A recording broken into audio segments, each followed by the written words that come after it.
Bonjour, on va continuer avec la partie de mécanique et on va voir aujourd'hui le mouvement. Donc vous avez vu l'année précédente le mouvement.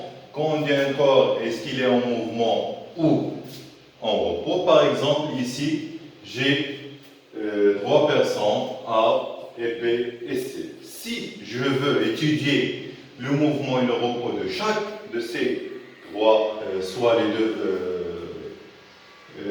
les deux voyageurs A et B ou C, donc il faut toujours déterminer un corps de référence. Donc toujours, pour étudier le mouvement et le repos d'un corps, il faut il faut déterminer un corps de référence. Donc il faut déterminer le référentiel. Par exemple, si on veut étudier le mouvement de A, est-ce qu'il est en mouvement ou en repos? Il faut premièrement définir un corps de référence, un référentiel. Par exemple, si on prend comme référentiel le bus, par exemple, si on prend le bus comme corps de référence. Donc, on va étudier le mouvement de A. Donc ici, le bus, il est en mouvement. Voilà le sens de mouvement. Donc, pour A, est-ce qu'il est en mouvement ou en repos?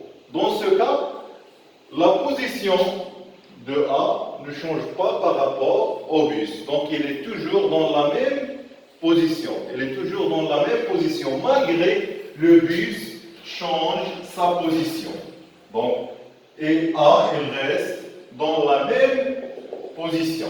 Donc ici, par rapport au bus, on dit que A, elle est en repos. Donc A, elle est en repos par rapport au bus. Par rapport au bus. Donc A, elle est en repos. Si maintenant on change de position, si on change la position, le référentiel, par exemple, si on prend le référentiel, par exemple, maintenant, C, C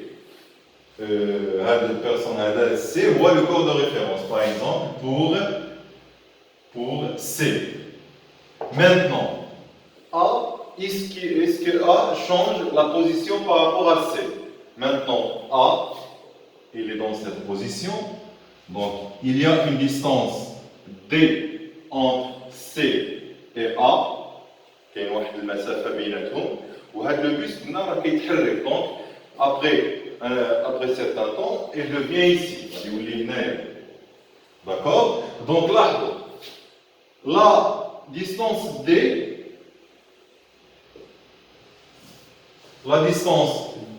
varie entre A et C. Donc ici, on a le A, le voyageur A, change la position par rapport à C. Dans ce cas, on dit que A est en mouvement par rapport à C.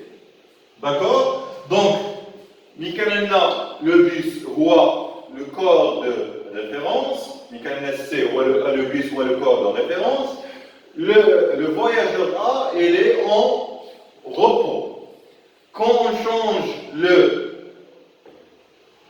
corps de référence, on prend comme corps de référence C, le voyageur A, il devient en mouvement. D'accord? Donc ici, on a en même temps A, il est en repos et il est en mouvement il est en repos par rapport au bus et en mouvement par rapport à C. Donc en même temps, il est en mouvement et en repos. Donc pour cela, on dit que le mouvement et le repos sont des notions relatives. Donc sont des notions relatives. D'accord? Liées toujours au corps de référence. دائما هذه الحركه والسكون مفهوم نسبي كيتغير. Une fois كنغيروا le corps de référence ذاك الجسم المرجعي كنغيروه كيتغير حتى المفهوم. D'accord? Donc ici, A, il est en repos, puis il devient en mouvement. Il devient en mouvement. C'est clair?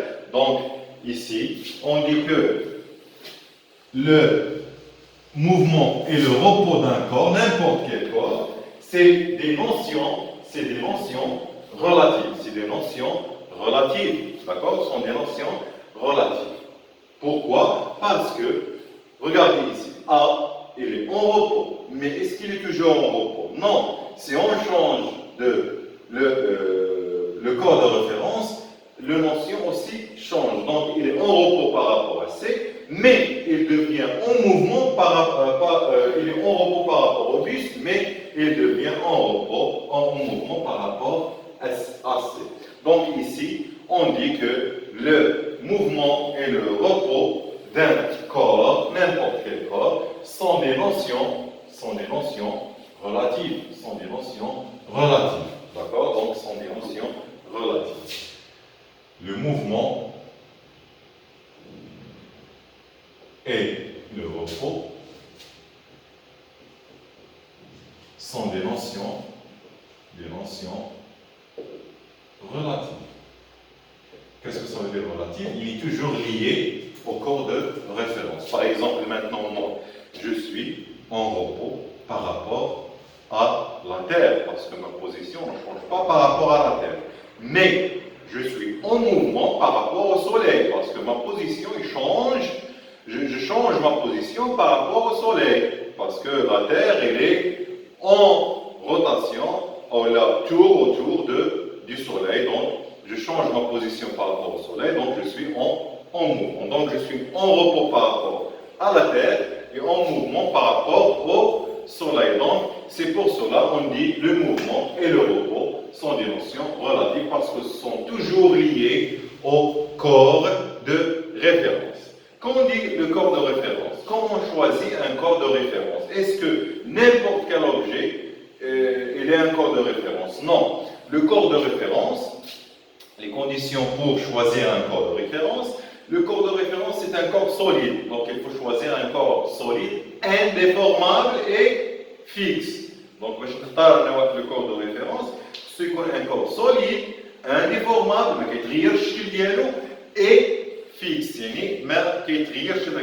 Donc c'est le corps de référence. D'accord? Donc vous écrivez le titre, le mouvement la vitesse. Grand 1, la relativité de mouvement. Petit 1, mise en évidence. Activité numéro 1. Le voyageur A dans le bus. Voilà le voyageur A. C'est le voyageur A. Dans le bus et au repos par rapport au bus. Donc, comme nous avons dit déjà, donc il est en repos par rapport au bus. Donc, c'est le corps. Si le corps de référence est le bus, donc il est en repos. Mais le voyageur A est en mouvement par rapport à C. Donc si on change le corps de référence est C, dans ce cas, on dit qu'il est en mouvement. D'accord? Il est en mouvement. Donc on remarque que l'objet peut être soit en mouvement ou en repos en même temps. Donc il est en mouvement. Regardez A. Il est en repos, en même temps il est en mouvement, selon le corps de référence. Donc si on change le corps de référence, donc on change la notion. Donc A, il est en mouvement et aussi il est en repos, selon l'objet auquel on se rapporte.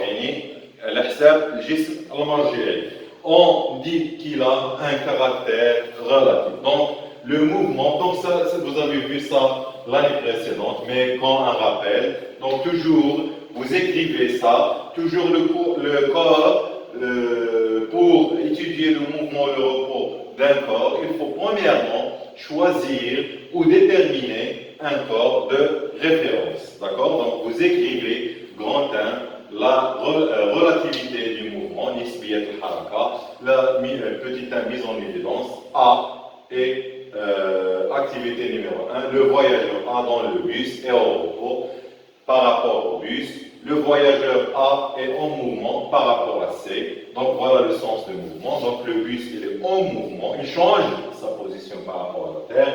Donc A il est en mouvement par rapport au C, mais il est en repos par rapport au bus parce qu'il ne change pas sa position. D'accord? Donc هؤلاء كتبوا هذا الشيء اللي ما فهمش شي حاجه يحط السؤال ديالو لتحت في لي ميساج.